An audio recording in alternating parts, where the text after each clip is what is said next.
قدرت کی تمام طاقتوں میں سے کشش ثقل سب سے پر اسرار بھی ہے اور سب سے جانی پہچانی بھی۔ زمین کی کشش ہر چیز کو مجبور کرتی ہے کہ وہ نیچے کی طرف گرے۔ یہ ہمیں ہوا میں اڑ جانے سے روکتی ہے، چاند کو زمین کے ساتھ باندھے رکھتی ہے وغیرہ۔ اور سورج کی کشش زمین کو مجبور کرتی ہے کہ وہ سالہ سال ایک ہی دائرے میں گھومتی رہے۔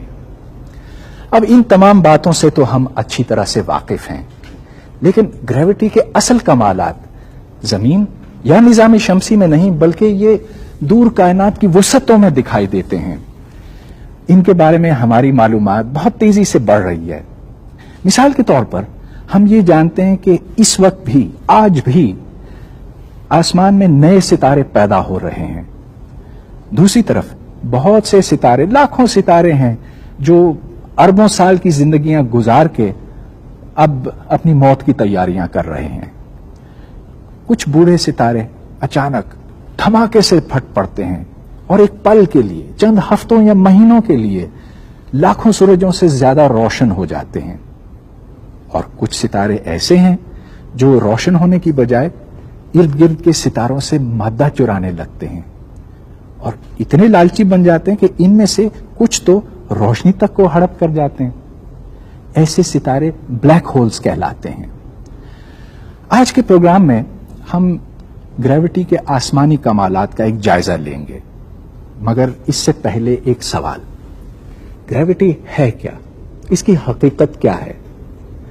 اب ہزاروں سالوں سے انسان نے یہ سوچا تھا کہ اگر کوئی چیز نیچے کی طرف گرتی ہے تو یہ محض ایک فطری عمل ہے، وہ اور کرے کیا؟ یہاں تک کہ ارسطو نے کہا کہ ایک پتھر زمین کی طرف اس لیے گرتا ہے کہ پتھر زمین کا بیٹا ہے، زمین اس کی ماں ہے، اور ہر ماں اپنے بچے کو، اپنے بیٹے کو اپنی طرف بلاتی ہے۔ اگر ہم اس دلیل کو قبول کریں تو پھر بھاری اشیاء کو تیز اور ہلکی اشیاء کو آہستہ گرنا چاہیے۔ ارسطو کے اس نظریے کو اٹلی کے مشہور فلسفی اور سائنسدان گیلیلیو نے لیننگ ٹاور آف پیزا سے توپ کے گولے اور بندوق کی گولی کو اکٹھا گرایا۔ وہ دونوں بیک وقت زمین پر گرے۔ تجربہ کرنے سے پہلے گیلیلیو نے یہ دلیل پیش کی تھی کہ ہر جسم بڑے اور چھوٹے حصوں پر مشتمل ہے۔ چونکہ یہ سارے حصے ایک ساتھ گرتے ہیں، اس لیے یہ ثابت ہوا کہ کسی بھی جسم کے وزن کا تعلق اس کے گرنے کی رفتار سے نہیں ہے۔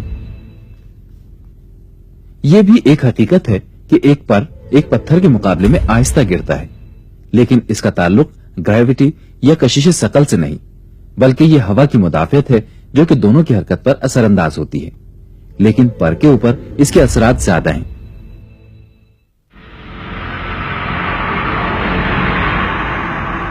چنانچہ چاند کے اوپر جہاں ہوا کی مزاحمت نہیں ہے، پتھر اور پر اکٹھے گریں گے۔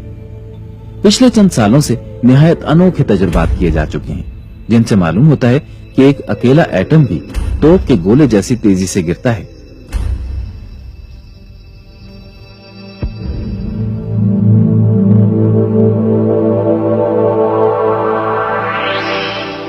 گیلیلیو نے ایک ہموار ڈھلوان سے گولے کو لڑکا کے یہ دریافت کیا کہ تمام اجسام نیچے گرتے ہوئے اپنی عمودی رفتار میں 32 فٹ فی سیکنڈ کے حساب سے اضافہ کرتے ہیں۔ انگریز ریاضی دان اور ماہر طبیعیات آئزک نیوٹن نے گیلیلیو کی دریافت پر ایک نئے قانون کی بنیاد رکھی۔ نیوٹن نے جو قانون ثابت کیا وہ انقلابی حیثیت رکھتا ہے۔ اس کے مطابق دو اجسام ہمیشہ ایک دوسرے کی طرف کشش رکھتے ہیں۔ یہ اجسام جتنے بھاری ہوں گے ان میں کشش کی قوت بھی زیادہ ہوگی۔ یہ قوت ایک دوسرے کے قریب آنے سے بڑھے گی۔ بعض سائنسی مشاہدے اہم ہوتے ہیں، لیکن ان سے جو فطرت کے قوانین اخذ کیے جاتے ہیں وہ ان سے کہیں زیادہ اہمیت رکھتے ہیں، کیونکہ ان کا اطلاق مختلف جگہوں پر، مختلف حالات میں، مختلف وقتوں پر ہو سکتا ہے۔ میں آپ کو اس کی ایک مثال دیتا ہوں۔ کہتے ہیں کہ تقریباً 350-400 سال پہلے سر آئزک نیوٹن نے کسی درخت سے سیب کو گرتے ہوئے دیکھا تھا، جس کے بعد اس نے چاند اور زمین اور عطارد، مریخ وغیرہ کے حرکت کے قوانین معلوم کیے تھے۔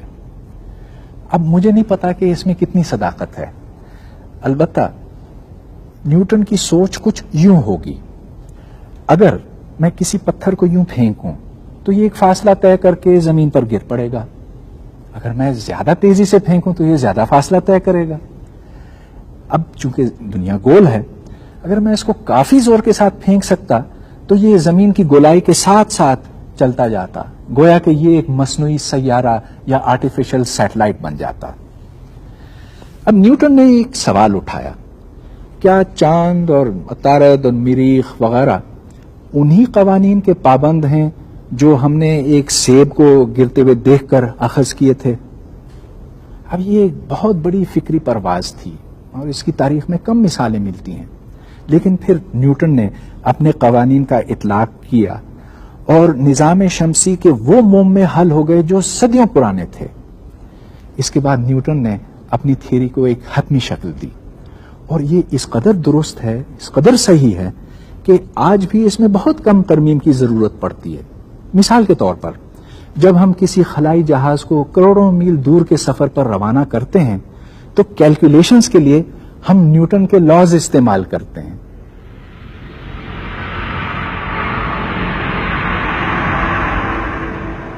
مریخ پر جانے کے لیے کروڑوں میل کا سفر درکار ہے.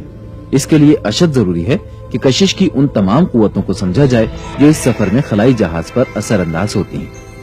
قوانین کے اطلاق میں معمولی سی غلطی سے خلائی جہاز مقررہ ہدف سے لاکھوں میل دور پہنچ سکتا ہے. اس بات کا تخمینہ لگایا گیا ہے کہ ایندھن کی کم سے کم مقدار کے ساتھ اگر مریخ پر رکنا مقصود ہو تو ہمارا قیام 20 دن سے زیادہ نہیں ہو سکتا ہے. اسی سفر کے دوران اگر ہم چاہیں تو خلائی جہاز کو وینس یا عطارد کی طرف بھیجا جا سکتا ہے. وینس کی اپنی کشش خلائی جہاز کو حرکت دیتی ہے اور اس طرح ایندھن کی بہت معمولی مقدار سے اس سیارے کا قریبی مشاہدہ بآسانی ممکن ہے. اس سارے سفر کی رہنمائی یہ دو سادہ فارمولے کرتے ہیں.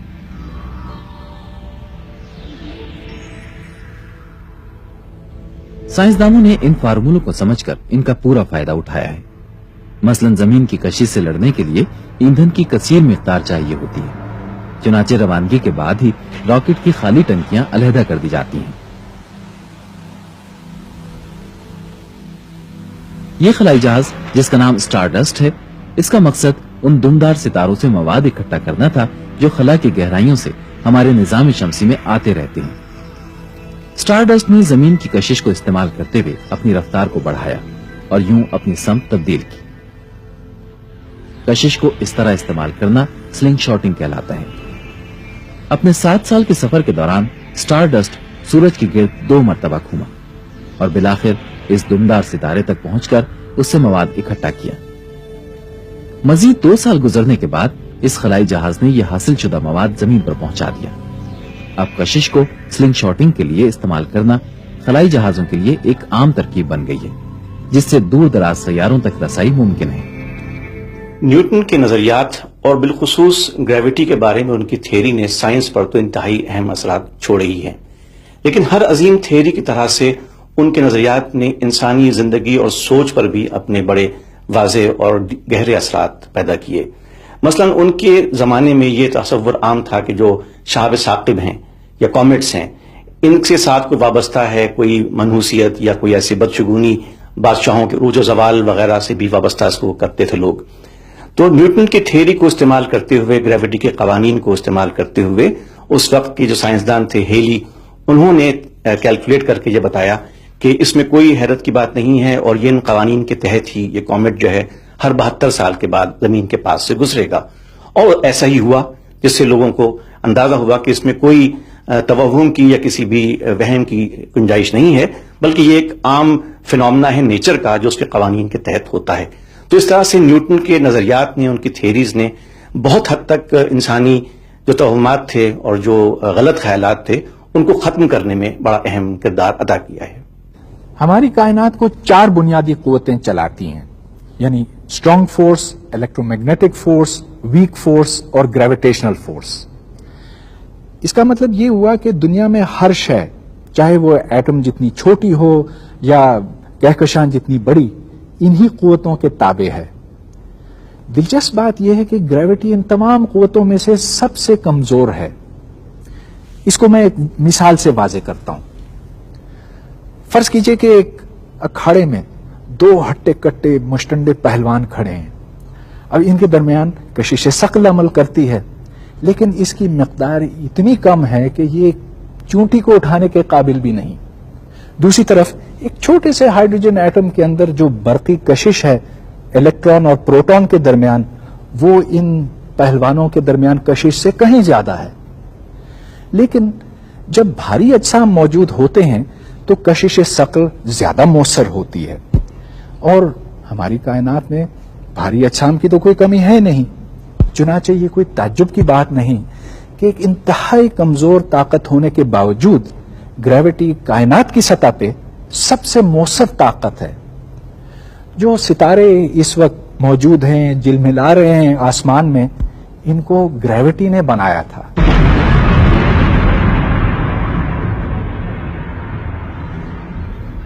ہماری کائنات کی پیدائش کے چند سال بعد تک تقریباً تمام مادہ ہائیڈروجن گیس کے بادلوں کی صورت میں تھا، جو تیزی سے ایک دوسرے سے دور حرکت کر رہے تھے. پھر کشش نے ان ہائیڈروجن ایٹمز کو کھینچنا شروع کیا. آہستہ آہستہ یہ بادل گہرے سے گہرے تر ہوتے چلے گئے. بالآخر کشش نے ان ایٹمز کو اکٹھا کر دیا. اس عمل میں بادل گرم سے گرم تر ہوتے گئے، یہاں تک کہ ایک نیوکلیئر ری ایکشن شروع ہوا، جس کے نتیجے میں حرارت اور روشنی خارج ہونے لگی. اس کے بعد کشش کا بادلوں کو سکیڑنے کا عمل رک گیا. وہ بادل اب ستارے بن چکے ہیں. تمام ستارے ابتدا ہی سے موجود نہ تھے. کچھ ستارے ہماری کائنات یعنی 15 ارب سال پرانے ہیں. کچھ اور ہمارے سورج کے ہم عمر ہیں جو کہ صرف 4 ارب سال پرانا ہے. کچھ ستارے درمیانی عمر کے بھی ہیں اور بعض تو حال ہی میں پیدا ہوئے ہیں. غرض یہ کہ ہماری اس وسیع کائنات میں ہر عمر اور قسم کے ستارے موجود ہیں. ستاروں اور کہکشاؤں کے بغور مطالعے کے لیے خلا میں ایک بہت طاقتور دوربین نصب ہے. ان سے آنے والی روشنی کو دوربین اکٹھا کرتی ہے، پھر اسے ایک منشور یعنی پرزم میں سے گزارا جاتا ہے، جس کی وجہ سے یہ مختلف رنگوں میں تقسیم ہو جاتی ہے. مختلف رنگ یہ ظاہر کرتے ہیں کہ ستاروں میں مختلف عناصر کس مقدار میں موجود ہیں اور وہ کتنے گرم ہیں. اس ترکیب سے نوزائیدہ اور عمر رسیدہ ستاروں میں بآسانی تمیز کی جا سکتی ہے. ہم آسمان میں اس کائناتی نرسری کو بھی دیکھ سکتے ہیں جہاں پر آج بھی ستارے پیدا ہو رہے ہیں. جس طرح ایک نومولود بچے کا دل پیدائش کے ساتھ ہی اس کے بدن میں خون کی حرارت پہنچاتا ہے، بالکل اسی طرح ایک ستارہ بھی پیدا ہوتے ہی اپنے مرکز سے حرارت اور روشنی خارج کرنا شروع کر دیتا ہے. بصورت دیگر یہ ستارہ اپنی ہی کشش سے کچلا اور مارا جائے گا. حال ہی میں موصول ہونے والی تصاویر کہکشاں کے دامن میں پیدا ہونے والے ستاروں کو دکھا رہی ہیں، جہاں پر نوزائیدہ ستارے ابھی اپنی زندگیاں شروع کر رہے ہیں.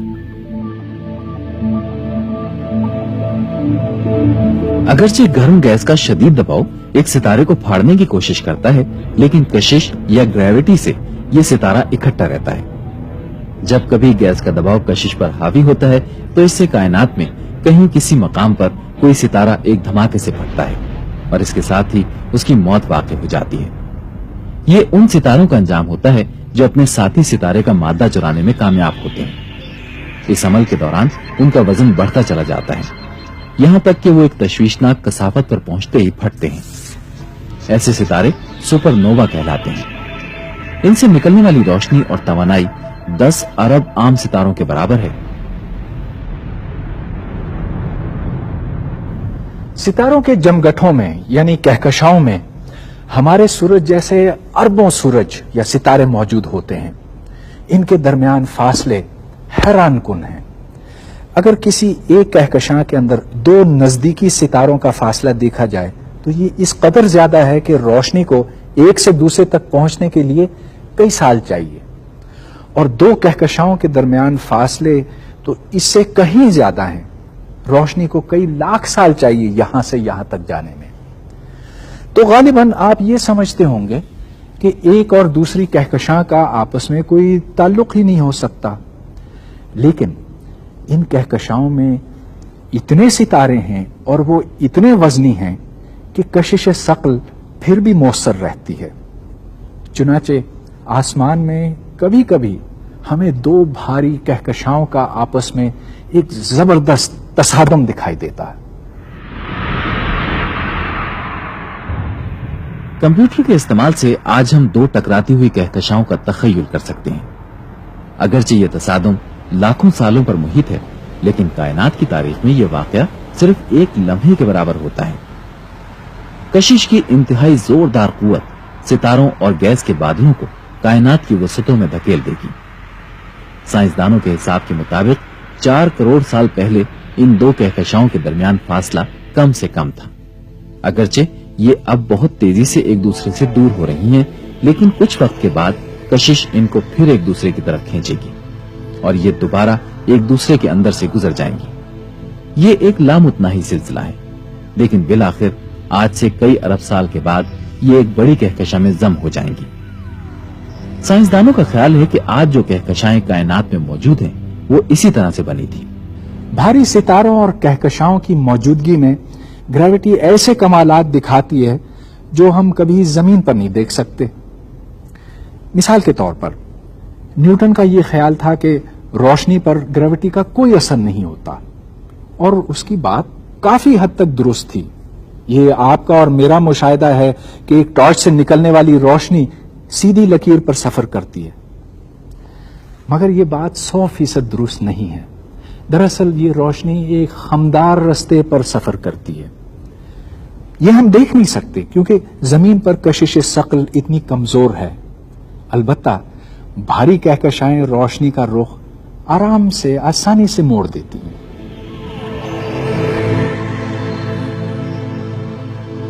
آئنسٹائن پہلا سائنسدان تھا جس نے پیشگوئی کی تھی کہ ایک بھاری جسم روشنی کی آنے والی کرن کا رخ بدل دیتا ہے۔ خلا میں روشنی ایک سیدھی لکیر پر سفر کرتی ہے، لیکن اگر کوئی بھاری جسم درمیان میں حائل ہو جائے تو اس کے گرد پیدا ہونے والی کشش روشنی کی کرنوں کا رخ موڑ دے گی۔ گویا کہ جس طرح عام شیشہ عدسے یا لینس کے طور پر آنے والی روشنی کو کسی مقام پر مرکوز کر سکتا ہے، اسی طرح ایک کہکشاں دور سے آنے والی روشنی کے لیے عدسے کا کردار ادا کر سکتی ہے۔ اسے گریویٹیشنل لینس کہتے ہیں۔ اگر کہکشاں کا رخ سیدھا ہے اور وہ مکمل طور پر فوکسڈ ہے تو یہاں پر صرف ایک امیج یا عکس بنے گا، لیکن ترچھا ہونے کی صورت میں روشنی مختلف راستوں میں سفر کرے گی اور یوں کئی عکس بنیں گے۔ گریویٹیشنل لینس کہکشاؤں کے وزن کا اندازہ لگانے کا ایک ذریعہ ہے، کیونکہ کہکشاں جتنی بھاری ہوگی اتنا ہی وہ روشنی کو اپنی طرف موڑے گی۔ سائنسدانوں کو امید ہے کہ گریویٹیشنل لینس کی مدد سے ہم کائنات میں وہ مادہ بھی دیکھ سکیں گے جس میں سے کوئی روشنی یا تابکاری نہیں نکلتی۔ اسے ڈارک میٹر کہتے ہیں۔ اس کی مقدار معلوم کرنے سے ہمیں کائنات کے کل وزن کا بہتر اندازہ ہو سکے گا۔ گریویٹیشنل لینس آئنسٹائن کے زمان و مکان کے نظریات کے حق میں ایک اہم دلیل ہے۔ آئنسٹائن کا کمال یہ تھا کہ اس نے گریوٹی کے لیے ایک نیا تصور پیش کیا جو نیوٹن کی سوچ سے بالکل مختلف تھا۔ نیوٹن کا طریقہ سوچ یہ تھا کہ کشش ایک قوت کے طور پہ تصور کی، اس کے بجائے آئنسٹائن نے بتایا کہ ہم گریوٹی کو تصور کر سکتے ہیں جیسے زمان اور مکان خمدار ہو گئے ہوں، کچھ مڑ سے گئے ہوں۔ اس کے تفصیل سمجھنے کے لیے آپ اس طرح دیکھیں کہ یہ کاغذ سیدھا نظر آ رہا ہے اور اس پہ ایک سیدھی لائن کھینچی ہے۔ اب اس کو اتار کے جب دیکھیں تو موڑ لیا تو لائن بھی ساتھ مڑتی نظر آئی۔ اسی طرح سے روشنی اگر سیدھی جا رہی ہو وہ بھی مڑتی نظر آئے گی۔ زمان و مکان کا خمدار ہونا یا اسپیس ٹائم کرویچر کوئی آسانی سے سمجھ میں آنے والی بات تو ہے نہیں۔ کہ کہتے ہیں کہ جب آئنسٹائن نے تقریباً 80 سال پہلے جنرل تھیوری آف ریلیٹیوٹی وضع کی تھی تو اس وقت ساری دنیا میں صرف 4 ایسے لوگ تھے جو اس کی بات سمجھ سکتے تھے۔ لیکن جو بات میں آپ کو اب بتاؤں گا وہ اس سے متعلق ہے، لیکن بڑی آسانی سے سمجھ میں آ جائے گی۔ مثال کے طور پہ اگر میں یہ گیند اوپر پھینکوں تو یہ ایک مخصوص بلندی پر پہنچ کر لوٹ آئے گا۔ اگر زیادہ تیز پھینکوں تو یہ زیادہ اوپر جائے گا لیکن پھر بھی واپس آئے گا۔ اگر میں اس کو ایک مخصوص رفتار سے زیادہ رفتار پر پھینک سکتا تو واپس آنے کی بجائے یہ چلتا چلا جائے گا، خلا میں غائب ہو جائے گا، کشش ثقل سے آزاد ہو کر کبھی نہیں لوٹے گا۔ اس رفتار کو اسکیپ سپیڈ کہتے ہیں اور زمین پر اس کی ویلیو تقریباً 25,000 میل فی گھنٹہ ہے۔ جس کا مطلب یہ کہ اگر کوئی رائفل کی گولی اس سے تیز چلائی جا سکتی تو وہ گولی کبھی واپس نہیں آتی. اب یہ فرض کیجئے کہ ہم زمین نہیں لیکن کسی بھاری فلکی جسم کے اوپر کھڑے ہیں جو بہت چھوٹا ہے اور بہت بھاری ہے. یہاں اسکیپ سپیڈ اس سے کہیں زیادہ ہوگی، جس کا مطلب یہ کہ یہاں سے بھاگ نکلنا بہت مشکل کام ہوگا. اب مزید یہ فرض کریں کہ اس کو میں نے اور چھوٹا کیا اور بھاری کیا. اس صورت میں یہاں اسکیپ کی سپیڈ 1,86,000 میل فی سیکنڈ سے تجاوز کر جائے گی، یعنی کہ روشنی کی رفتار سے بڑھ جائے گی. اب کیونکہ کوئی شے روشنی کی رفتار سے زیادہ تیز تو چل نہیں سکتی، لہذا اس فلکی جسم سے کوئی چیز باہر نہیں نکل سکتی، حتیٰ کہ یہاں پر روشنی بھی قید ہو کر رہ جاتی ہے. ایسے جسم کو بلیک ہول کہتے ہیں.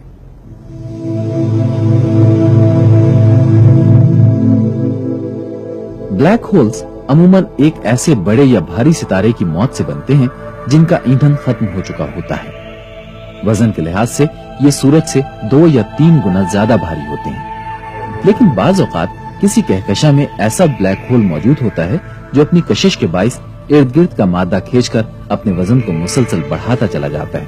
اس کہکشاں میں بلیک ہول کی موجودگی ایک مرکز بناتی ہے جس کی کشش کے باعث آس پاس کے ستارے اس کے گرد جمع ہونے لگتے ہیں. جب مادہ بلیک ہول کے اندر گرتا ہے تو اس سے شدید تابکاری خارج ہوتی ہے اور ذرات کی ایک تیز دھار باہر کی طرف نکلتی ہے. بلیک ہولز کے بارے میں پہلے یہی خیال تھا کہ یہ صرف مفروضہ رہ جائے گا اور کبھی دیکھے نہیں جا سکے گی.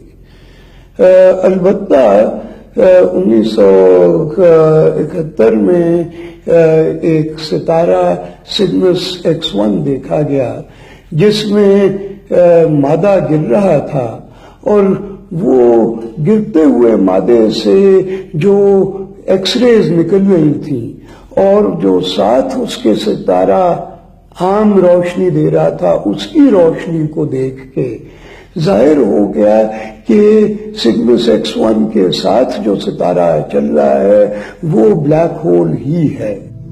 خلا میں نصب ہبل اسپیس ٹیلیسکوپ نے آسمان کے ایک مخصوص حصے سے نکلنے والی ایسی ہی ایک دھار کا مشاہدہ کیا ہے. اس دوربین سے لی گئی تصویریں بتاتی ہیں کہ یہاں یقیناً کسی طرح کا مرکز موجود ہے اور اس پر بلیک ہول ہونے کا شبہ ہے. اس مرکز کے گرد ستاروں اور گیس کے غبار کی ایک چپٹی پلیٹ موجود ہے جو انتہائی تیزی کے ساتھ بلیک ہول کے گرد گھوم رہی ہے، جس سے پتہ چلتا ہے کہ اس کا مرکز بہت چھوٹا ہے. اس سے نکلنے والی تابکاری کی شدت عام ستاروں سے کم از کم 300 گنا زیادہ ہے. جو بلیک ہول یوں دریافت ہوا ہے اس کا وزن سورج سے 2 ارب گنا زیادہ ہے، لیکن اس کا سائز ہمارے نظام شمسی جتنا ہی ہے. اس طرح کے بلیک ہولز اب کئی کہکشاؤں میں دیکھے گئے ہیں اور شاید یہ کائنات کے کل وزن کا ایک خاصا بڑا حصہ ہوں. نزدیک اور دور کی گیس کی رفتار معلوم کر کے ہم نے یہ جان لیا ہے کہ مرکز کا سائز بہت چھوٹا ہے. ایسے بلیک ہولز کے مرکز کے گرد کشش ثقل کی قوت اس قدر زیادہ ہوتی ہے کہ اس سے زمان و مکان مسخ ہو کر خمدار بن جاتے ہیں.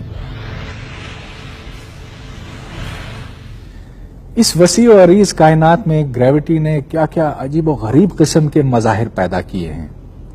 ستارہ خور ستارے، لٹو کی طرح گھومتے ہوئے نیوٹران سٹارز، دھماکے سے پھٹنے والے سپر نووا، ٹکراتی ہوئی کہکشائیں. آج دنیا کے بہت سے ملکوں میں ان کے اوپر تحقیق ہو رہی ہے اور ہماری معلومات میں بہت تیزی سے اضافہ ہو رہا ہے. لیکن میں نے آپ کو گریوٹی کے سارے کمالات نہیں بتائے. کئی ایسے بھید ہیں جو انتہائی دلچسپ ہیں. مثال کے طور پر گریوٹی کی موجودگی میں وقت کا بہاؤ سست ہو جاتا ہے. آئنسٹائن نے یہ پیشن گوئی کی تھی کہ اگر ہم وقت کو ایک بہتا ہوا دریا تصور کریں تو گریوٹی سے اس بہاؤ میں آہستگی آ جاتی ہے. یہ اثرات ہم نے ضرور زمین کے اوپر تو دیکھے ہیں لیکن یہ انتہائی معمولی ہیں کیونکہ زمین پر کشش ثقل اتنی کمزور ہے. البتہ اگر آپ یہاں نہیں کسی بلیک ہول کے نزدیک ہوتے تو یہ بہت ہی نمایاں ہوتے.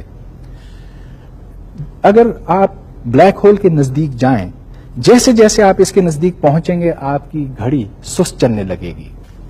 اس کا مطلب یہ ہوا کہ وہ شخص جو بلیک ہول سے دور ہے بوڑھا ہوتا جائے گا لیکن آپ جوان رہیں گے.